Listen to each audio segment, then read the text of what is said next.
तो रौनक कामदार, मानसी पारेख, टीकू तलसानिया, प्रेम Gadhvi as actors, उनकी नई मूवी आ गई है मिस्री, जिनके डायरेक्टर हैं कुशल एम नायक। और ये फिल्म जो है रोम कॉम मूवी हम गिन सकते हैं, लेकिन एक लव स्टोरी का ज़्यादा इफेक्ट पड़ता है इस फिल्म में।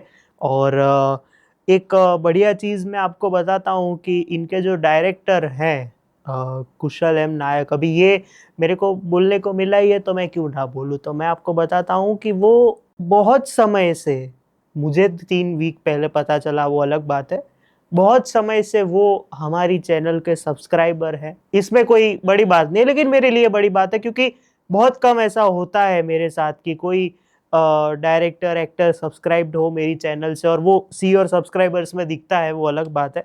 खैर, हम मिस्री मूवी की बात करते हैं। तो ये फिल्म का रन टाइम है 2 आवर्स 35 मिनट्स। और जैसे कि हमने बात की रोम कॉम मूवी है, तो यहाँ पे हमें दो कैरेक्टर्स मेन लीड में देखने को मिलते हैं, अर्जुन और पूजा। अर्जुन एक तरीके से देखे तो एक मतलब he is charming, he is young और एकदम फ्लर्टी इंसान है। मतलब डेट खत्म होते ही तू कौन मैं कौन वाली चीज है यहाँ पे। और आजकल क्या बोलते हैं, वो सब चीजें वैसी ही चलती है, तो उस तरीके से वो सब देखते हैं। और वो प्यार या शादी में उतना बिलीव नहीं करते हैं जिस तरीके से उनका कैरेक्टर धीरे धीरे एस्टैब्लिश होते जाता है, अनटिल ही मीट्स पूजा, जो मानसी पारेख का कैरेक्टर है। वो एक पॉटरी वर्कशॉप का हमेशा करती है, इस बार भी कर रही है। और वो उधर वो उनको पहली बार देखते हैं, वैसे तो पहली बार उनको कहीं और देखते हैं।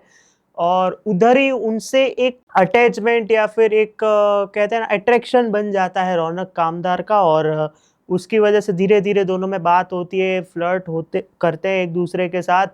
बहुत सी चीजें होती है, मतलब लाइक फिलोसॉफिकल बातें होती है, खुद पंचलाइंस होती है, स्पेशली फर्स्ट मीट में जहाँ पे टिप देने की बात आती है, वहां से बात शुरू होती है। और फिर धीरे धीरे क्या होता है कि वो एक होता है ना कि वन ऑफ दो स्टेजेस वेयर जब वो 3 दिन खत्म हो जाता है, फिर वो बताते हैं कि तू कौन मैं कौन, let's just and it here, वो वाला सीन है यहाँ पे। और फिर उसके बाद जब वो जाती हैं बाहर, या फिर उनको उनसे मतलब उन्होंने बोला था कि let's just not have major attraction वाली चीज है यहाँ पे। और फिर क्या होता है कि रौनक कामदार को वो उनसे प्यार हो जाता है, वैसे तो हो ही गया था, यहाँ पे उस तरीके से दिखाया गया है। लेकिन फिर एक ट्विस्ट आता है। अब वो ट्विस्ट क्या है वो तो मैं नहीं बताऊंगा, लेकिन उस ट्विस्ट से वो लोग बाहर निकल जाते हैं और फिर उनकी शादी होने वाली होती है। लेकिन एक और ट्विस्ट आता है जो हमें ट्रेलर में दिखाया जाता है कि उनका एक्सीडेंट हो जाता है, जिसकी वजह से वो 5 साल पहले चली जाती है, भूल जाती है सब कुछ जो हमें ट्रेलर में दिखाया गया था। जिसकी वजह से रौनक कामदार एक ऐसा आइडिया लगाते हैं कि जो गजनी, मिशन गजनी, वैसे तो कुछ और नाम था, मिशन अर्जुन को पूजा के वापस उसके प्यार में वापस निकालो, वैसा कुछ नाम था, लेकिन वो लोग मिशन गजनी ही रखते हैं। और उसमें वो ट्राई करते हैं कि उनके साथ जो जो चीजें, जिस तरीके से वो उनके प्यार में पड़ी या फिर वो उनके प्यार में पड़े, वैसे कॉल बैक्स रेफरेंसेस जो हम करते हैं इन रियल लाइफ टू, इस तरीके से हम करते हैं ट्राई। तो लेट्स सी उनको कुछ याद आता है कि नहीं। उसी बीच में कवि शास्त्री की एंट्री होती है, और अब क्या उनको याद आता है कि नहीं, वो आप फिल्म देखेंगे तब आपको पता चलेगा। मैं अपनी बात करूं, मुझे पर्सनली ऐसी मूवीज पसंद है जहाँ पे केयर फ्री रोमांटिक ड्रामा या फिर रोमांटिक कॉमेडी चलती रहती है। यहाँ पे वो चीज जो है, मैं आपको बताता हूँ, मैंने ट्रेलर देखा था तब भी मैंने ये चीज सोची थी कि ये रिलेटेबल क्यों फील हो रहा है। फिर इसकी फर्स्ट 30-45 मिनट्स जब तक एक इमोशनल या फिर एक कहते हैं ना सीरियस पार्ट नहीं आता, पहली 30-45 मिनट की अगर आप राइटिंग देखें ना, कंपेयर नहीं कर रहा हूं मैं यहाँ पे, एकदम आपको तू झूठी मैं मक्कार वाली वाइब आती है। जैसे कि आपने वो मूवी देखी होगी, किस तरह से दोनों पहली बार मिलते हैं, जिस तरह से एक दूसरे के सामने एक डायलॉग के बाद दूसरा डायलॉग, एक फ्लर्ट के बाद दूसरा फ्लर्ट, एक मोनोलॉग के बाद सिर्फ ऐसा। यहाँ पे वो रिजेक्शन वाला फैक्टर नहीं है, वो अलग बात है, लेकिन उस टाइप का चलते रहता है जिसकी वजह से आपको वो care free romantic movie feel होती है। प्लस उसके बाद जब वो ट्विस्ट आता है, फिर पूरा ही एक सीरियस चीज चली जाती है, लेकिन फिर भी कॉमेडी बीच बीच में आपको देखने को मिलती रहती है। जिसकी वजह से मेरे लिए पहली बढ़िया चीज इस फिल्म के रिलेटेड यही है कि वो एक केयरफ्री रोमांटिक मूवी बनाना चाहते थे, लेकिन एक मैच्योर लव स्टोरी उसमें ऐड की उन्होंने, जिसकी वजह से आज की जनरेशन को तो फिल्म पसंद आएगी, लेकिन ये मैसेज भी देना जरूरी था। एक तरीके से देखे तो जिस तरह का मैसेज यहाँ पे दिया गया है पहले ट्विस्ट के साथ, तो वो भी इन्होंने दिया है। तो यहाँ पे एक तरीके से देखे ना, जो सब कुछ मिक्स करके एक बढ़िया रोम कॉम मूवी आपके सामने प्रेजेंट की है इन्होंने। और सबसे बढ़िया चीज मेरे को ये लगी, एक तो मैं एक पर्टिकुलर मोन्टाज की बात करूंगा कि जहां पे रौनक कामदार की बैग दिख रही है और वहां पे सारे मोन्टाजेस चल रहे हैं, जहां पे मानसी पारेख उनको छोड़ के जा रही है। वो आप देखेंगे तब आपको पता चलेगा, this is not a spoiler. वो छोड़ के जा रही है और जिस तरह से वो सिर्फ देख रहे हैं, वो कुछ नहीं कर सकते वहां पे। जिस तरह से एडिटर और सिनेमेटोग्राफर ने अपनी कमाल दिखाई है वो बहुत बढ़िया है। मतलब एक लव स्टोरी में वो, जैसे आपने एक just take an example again, Chetan Bhagat की हाफ गर्लफ्रेंड का जिस तरह का पोस्टर है, या फिर उन्होंने जिस तरह से मूवी में वो पोस्टर डिजाइन किया था जो सेम बुक का है, आप उस तरीके से सोचेंगे तो आपको पता चलेगा कि यस, यहाँ पे परफेक्ट वो चीज आपको रोमांटिक मूवी में देखने को मिलती है। अच्छा, एक और चीज मैं आपको बताता हूँ, राइटर या फिर director I think Tamasha movie के प्यार में है। यहाँ पे एक बहुत बढ़िया डायलॉग है मोनोलॉग्स के बीच में कि आई एम अर्जुन वर्जन 2.0। फिर जब दूसरे साइड जाते हैं वापस, same goes for Mansi Parekh, I am Pooja version 2.0 original one. यहाँ पे जाके फिर जैसे ही प्रपोजल की बात आती है, वहां पे एक और डायलॉग आता है कि मैं वो नहीं हूं जो तुम वहां पे मेरे को मिले थे या फिर मिली थी। तो यहाँ पे मेरे को लगता है कि वो एक पर्टिकुलरली एक, अगर तमाशा मूवी से उन्होंने एक ओड दिया है उस मूवी को, तो उस तरीके से देखे तो वो बहुत ही बढ़िया तरीके से वो सेट होती है चीज, जो मुझे पर्सनली बहुत बढ़िया लगी। तीसरी चीज मैं आपको बताता हूँ, मोनोलॉग्स में यहाँ पे बहुत बढ़िया काम किया गया है। ये एक और लव रंजन टाइप मूवी का कहते हैं ना कि एक स्पेशलिटी लगी मेरे को, कि ऐसे ही बोलते जाते एकदम बढ़िया डायलॉग्स, जैसे कि जब रौनक कामदार वापस री इंट्रोड्यूस करते हैं जो वर्जन 2.0 वाली जो चीज है, वहां पे एक पूरा मोनोलॉग तैयार होता है। सेकेंड हाफ में जब वो डिस्कोथेक वाली लाइट्स लगा के जिस तरह से वहां पे एक और चीज बिल्ड होती है, या फिर लास्ट का सीक्वेंस है, या फिर जब प्रपोजल है, वहां पे जिस तरह पे मोनोलॉग तो है, लेकिन वहां पे जिस तरह के डायलॉग्स लिखे गए हैं वो बहुत बढ़िया है। तो एक जो रोमांटिक कॉमेडी मूवी में जिस तरह का मसाला होना चाहिए, जिस तरह से सारे बॉक्सेस टिक करने चाहिए, वो यहाँ पे बहुत बढ़िया तरीके से किया गया है। अब जैसे कि आपने थंबनेल में देखा होगा कि कुछ तो मिसिंग है, मैं आपको बताता हूँ। यहाँ पे मिसिंग ये चीज है कि कुछ इमोशनल एलिमेंट्स या फिर कुछ ऐसे सीन्स, जैसे कि इंटरवल ब्लॉक जिस तरह से डिजाइन किया गया है, वहां पे वो आपको धक्का लगता है, नो डाउट। लेकिन वैसे जो मोमेंट्स है, जैसे कि वो एक मोमेंट हुआ, सेकेंड हाफ में एक आइसक्रीम वाला मोमेंट है, फिर उसके बाद 8 महीने का गैप है जिसको बहुत ही शॉर्ट लिव किया गया है। मानसी पारेख का एक जो पास्ट वाला जो चीज है वो सिर्फ बातों में बताया जाता है। आई नो आपकी लेंथ बड़ी हो जाएगी मूवी की, लेकिन एक जो, क्योंकि आप समझते हैं लव स्टोरी में या फिर रोम कॉम में एक इमोशनल फैक्टर या फिर एक सीरियस फैक्टर, उसकी मूवी का मैं सोल समझता हूँ उस चीज को। वहां पे मुझे यहाँ पे बहुत सी जगह पे, जैसे कि वो मैंने बोला, वो कुछ जो सीन्स इन्होंने रखे हैं वो बहुत ही इफेक्टिव है, आपको वो हिट करते हैं। लेकिन कुछ जगह पे जहाँ पे आपको लगता है कि यहाँ पे एक वो वाइब या फिर एक एनर्जी होनी चाहिए इमोशन की, वहां पे मिसिंग लगती है आपको। खैर कोई बात नहीं। अब बात करते हैं दो बहुत बढ़िया चीज की। एक तो सिनेमेटोग्राफी, फिल्म की सिनेमेटोग्राफी इस बार मैं कहूंगा ये बहुत ही, मैं कम या फिर बहुत ही चुनिंदा लोगों में कहता हूँ गुजराती में, अंकित त्रिवेदी जिन्होंने चनिया टोड़ी में लास्ट वीक ही सिनेमेटोग्राफी की थी, वहां पे भी मैं इंप्रेस हुआ था। लेकिन यहाँ पे जिस तरह का एक कहते हैं ना प्लेजेंट सिनेमेटोग्राफी वाले कलर्स रखे उन्होंने, जब वो लोग मिलते हैं तो बहुत ही एकदम cream yellow, light yellow type colours रखे हैं। जब रात होती है और जो एक पर्टिकुलर सीन है ट्रेलर में जहाँ पे टीकू सर बोलते हैं दारू दारू पीते रहो और गालियां देते रहो और फिर वहां पे सो जाओ, वहां पे बिजली गिर रही है लेकिन थोड़ा सा आपको रेड और डार्क कलर देखने को मिलेगा। जब शादी हो रही है तो पूरा सेलिब्रेशंस वाले कलर्स आपको देखने को मिलते हैं। तो ऐसे बहुत सी चीजें हैं, जैसे कि इंटरवल ब्लॉक में आपको बताता हूँ, हॉस्पिटल वाला, वहां पे ब्लू उस तरह का डिजाइन किया गया है कि जहां पे आपको शॉक लगे, और थोड़ा सा डार्क ब्लू डिजाइन किया गया है जो बहुत बढ़िया है। तो यहाँ पे सिनेमेटोग्राफी ने बहुत बढ़िया हेल्प की है मूवी को एक स्टेप ऊपर ले जाने में। लेकिन उसी सिनेमेटोग्राफी को अगर कोई उभर के लाया है वो तो एडिटर साहब है। और एडिटर ने यहाँ पे मैं आपको बताता हूँ कुछ, जो एक तो बोले मैंने मोन्टाज वाला सीन बोला, और सबसे बढ़िया चीज यहाँ पे क्या है कि उन्होंने जो मोनोलॉग्स वाले सीक्वेंसेस यहाँ पे डिजाइन किए हैं और लास्ट का सीक्वेंस जिस तरह से डिजाइन किया है वो बहुत बढ़िया है।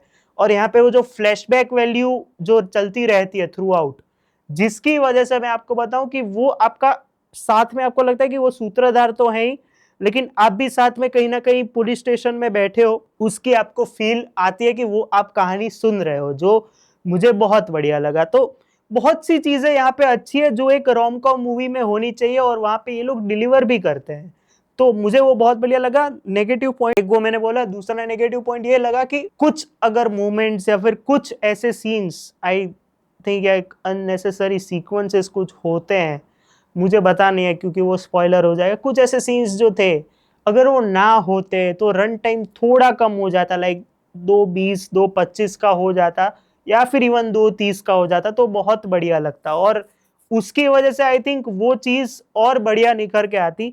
एक मैं पर्टिकुलर लास्ट चीज में बताता हूँ, फिर हम एक्टिंग की परफॉर्मेंसेस की बात करेंगे। यहाँ पे एक आइसक्रीम के वैल्यू कितनी बढ़िया है मैं आपको बताता हूँ। जब पहला ट्विस्ट आता है, मैं बताऊंगा नहीं, जिन्होंने देखा है वो समझ जाएंगे, जो मानसी पारेख का एक पहला ट्विस्ट आता है वहां पे आइसक्रीम गिरता है, मैं सिर्फ इतना बोलूंगा। और फिर सेम जहां पे रौनक कामदार और प्रिंसी प्रजापति का एक सीन है लास्ट टाइम मीटिंग वाला, वहां पे भले ही वो कहते हैं ना कि वो कैसे इमोशंस, कैसे एक एक्सप्रेशंस, पहले कुछ नहीं था लेकिन फिर जो एक बॉन्डिंग फीलिंग्स बढ़ गई, वहां पे वो इतना जोर से बाइट लेते, वो रो रहे लेकिन इतना जोर से बाइट लेते हुए खाते, तो इतना डिटेलिंग है उस पर्टिकुलर जर्नी में, वो आप देखेंगे तब आपको पता चलेगा, वो बहुत बढ़िया है। मतलब वो एक कॉलबैक रेफरेंस है यहाँ पे, एक कॉलबैक रेफरेंस जो वो लोग रेस्टोरेंट वाला भूल गए जो पहला हुआ था वो, लेकिन बाकी के जितने जो कॉलबैक रेफरेंसेस है और वो नवरात्रि वाला कॉलबैक रेफरेंस है वो बहुत बढ़िया है, जो इसके पर्टिकुलर फैक्टर में काम आता है, जो बहुत ही बढ़िया है। यहाँ पे डायरेक्टर को ये जो सारी डिटेलिंग्स उन्होंने रखी है, same goes with editor and cinematographer, बहुत बढ़िया भाई। अब एक्टिंग पे आते हैं, प्रेम गढ़वी जिन्होंने इनके दोस्त का रोल प्ले किया है, और मैं आपको बताऊं इनका पर्टिकुलर मुझे फेवरेट सीन जो लास्ट में जब कवि शास्त्री के साथ थोड़ी एकदम झगड़ा झगड़ी हो जाती है, और वहां पे जिस तरह से एक एंग्स्ट दिखाना है, जिस तरह से एक गुस्सा और इमोशन साथ में दिखाना है, वो बहुत बढ़िया लगा मुझे। लाइक वहां पे एक दोस्त कैसे एक अपने बड़े दोस्त या फिर एक फेलो दोस्त के लिए कितना एक हाइपर हो जाता है ऐसी सिचुएशंस में, वो उन्होंने बहुत बढ़िया तरीके से पोर्ट्रे किया। और कॉमेडी में ऑब्वियसली इस बार जिस तरह से उन्होंने और टीकू सर ने साथ में कुछ सीन्स में, स्पेशली फर्स्ट के 30 मिनट में जब वो होटल में आते हैं और जिस तरह से उधर वो बात करते हैं, वो बहुत बढ़िया लगता है। और वो पहला जो ब्लू लेबल वाला सीन है वो बहुत बढ़िया है, तो वो देखने में बहुत बढ़िया लगा। टीकू सर कि यहाँ पे टीकू सर का तो मतलब वो कॉमेडी में तो संभाल ही लेते हैं, यहाँ पे इमोशनल सीन्स में बहुत बढ़िया, जैसे मैंने वो डायलॉग की बात की, दारू पियो, गालियां दो और सो जाओ, ऐसे बहुत से एक दो सीन्स है जहाँ पे वो बहुत बढ़िया परफेक्टली एक्ट कर देते हैं। इधर उनकी बाइक का भी डेब्यू है एट लास्ट, और फिर जब वो गोली वाली सीन आती है, गोली मारने वाली, वो सीन भी बहुत बढ़िया है। एक चीज टीकू सर के रिलेटेड इनके वार्डरोब में मुझे बढ़िया चीज ये लगी कि उनके जो ग्लासेस यहाँ पे डिजाइन किए गए या फिर उनके लिए जो ग्लासेस पिक किए गए वो बहुत बढ़िया है। एक रेड है, एक ब्लैक है, एक ब्लू टाइप का, एक ग्रीन टाइप का है, जो थ्रू आउट मूवी में चलता है, वरना हम उनको वो ऐसे छोटे से ग्लासेस में देखते हैं हमेशा, लेकिन यहाँ पे वो एक बढ़िया डिटेलिंग, और कहते हैं ना कि एक आप कैसे किसी एक एक्टर को उससे अलग कर सकते हो, भले एक्टिंग में नहीं लेकिन उसके लुक्स वाइज कैसे कर सकते हो, तो वो यहाँ पे बहुत बढ़िया ध्यान रखा गया है by the costume designer too. तो उनके लिए आई थिंक निक्की जोशी को उसके लिए अप्रेज करना चाहूंगा मैं। और उसके बाद अभी आते हैं last two, not not the least, मतलब उसके पहले हम बात कर लेते हैं कवि शास्त्री की। मैं बात करूं तो उनके एक कहते हैं ना कि ये थे तो भी चलेगा, मतलब ये नहीं होते तो भी चलेगा, लेकिन मेन ट्विस्ट उनके साथ ही आता है, वो अलग बात है। तो मैं यही कहूंगा कि उनका वो जो एक पर्टिकुलर सीन है रौनक के साथ फाइट वाला, या फिर जिस तरह से आप उसको ध्यान दो उधर, वहां पे कुछ एक्सप्रेशंस वो ऐसे देते हैं ना जैसे कि उनको पंच लगा, फिर वो सिर्फ थोड़ा सा हंसते हैं बस, या फिर थोड़ा सा स्मर्क लाते हैं बस, वहां पे वो छा जाते हैं। तो एक पर्टिकुलर सीन में वो छा गए हैं। बाकी तो मतलब ठीक है, मतलब उनके जगह कोई और होता भी तो आई डोंट थिंक, मतलब वो जो एक होना चाहिए, एक जो सामने होना चाहिए टक्कर का रौनक के सामने, वो नहीं लगा। सिर्फ मैं इतना कहना चाहूंगा। प्रिंसी प्रजापति हमें वापस देखने को मिलती है यहाँ पे, रौनक कामदार और मानसी पारेख के साथ। बहुत ही मतलब वो अब नेचुरल लगने लग गया है इट्टा किट्टा के बाद। मतलब बहुत ही साथ में दोनों को देख के या फिर तीनों को साथ में देख के बहुत बढ़िया लगता है। यहाँ पे वो जो ये वाला जो सीक्वेंस चलता है, फिर इमोशनल सीक्वेंसेस में उन्होंने बहुत बढ़िया काम किया है। और वहां पे जो इस तरह से वो हाथ रख के जो सीन्स, वो जो कॉल बैक वैल्यू मैंने बोला, वहां पे वो बहुत बढ़िया कर जाती हैं। तो एज ऑलवेज अडोरेबल है, और उनकी केमिस्ट्री स्पेशली रौनक कामदार के साथ बहुत बढ़िया लगती है। तो वो बहुत बढ़िया लगा देख के। मानसी पारेख की मैं पहले बात कर लेता हूँ। मैंने वो टॉप 10 बेस्ट एक्ट्रेसेस में बोला था कि मैं अब थक चुका हूँ वो इरिटेटिंग टाइप रोल्स में उनको देख के। यहाँ पे एक पूरा ही अलग रोल है, पूरा ही अलग रोल है, जिसको मैं देख के पर्सनली खुश हुआ कि लाइक यार इतना, मतलब वो एक वेरिएशन यहाँ पे उन्होंने दिखाया अपना। एक फ्लर्ट कैसी लड़की होती है, फिर अचानक से उनको कुछ याद आता है कि वो मेरे साथ तो मैं तो ये हूँ। फिर जब रौनक कामदार को वो चीज पता चलती है, ऑलरेडी दिन बुरा चल रहा है और फिर कहीं पे रो नहीं सकते, फिर ऐसी चीज होती है वहां पे रो देते हैं। फिर जब सब कुछ भूल जाते हैं तो कैसी एक्टिंग कर रही है वो। तो बहुत बढ़िया एज एन एक्ट्रेस उन्होंने अपनी वर्सेटिलिटी इधर प्रूव कर दिया है, मैं इतना ही कहूंगा। रौनक कामदार की बात करते, आई थिंक सिंस मैं आपको बताऊं बिल्डर बॉयज के बाद, वैसे तो उसके बाद कोई मूवी नहीं आई है, वो अलग बात है। बिल्डर बॉयज के बाद इधर एक अलग ही रौनक कामदार देखने को मिलते हैं। आई थिंक हरिओम हरि में या फिर नाड़ी दोस्त में हमने उनको as a comic timing actor बहुत बढ़िया तरीके से देख लिया था। यहाँ पे एक पर्टिकुलर सीन है जहाँ पे मानसी पारेख और वो बैठे हैं। मानसी पारेख को लगता है कि वो किसी लड़की को चेकआउट करते, वो लड़की आती भी है और फिर वो कुछ ऐसा बोल देते हैं कि आपको लगता है अरे बाप रे, ये मतलब ऐसे सीक्वेंसेस में उन्होंने बाजी मार ली। और इमोशनल सीन्स में तो आप इंटरवल ब्लॉक देख लीजिए, वहां पे आपको पता चल जाएगा कि बॉस क्या कर रहा है ये आदमी। और मोनोलॉग्स में भी उन्होंने बहुत बढ़िया काम किया, और वो जब कॉल बैक रेफरेंसेस वापस वापस देते रहते हैं वहां भी बहुत बढ़िया। लेकिन इमोशनल सीन्स पे सर सैल्यूट है आपको। तो ओवरऑल मिस्री मूवी एक परफेक्ट है, लेकिन एक सुपर हिट का रखते हैं हम, सुपर हिट मूवी है। और अच्छी रोम कॉम मूवी है, एक मैच्योर रोम कॉम मूवी है। जैसा एक रोम कॉम मूवी में आप एक्सपेक्ट करते हो वो सारी चीजें आपको यहाँ पे देखने को मिल जाती है। और मैं अपनी तरफ से इस फिल्म को 3.5 स्टार्स देना चाहूंगा। 2 स्टार इसलिए काटे क्योंकि एक तो वो रन टाइम और एक जो एक सोल होनी चाहिए, जो मैंने चीज की थी या बोली थी लास्ट में, वो मेरे को कहीं ना कहीं नहीं लगी। लेकिन ये चीज है। तो मिलते हैं अगले वीडियो में, तब तक के लिए बाय।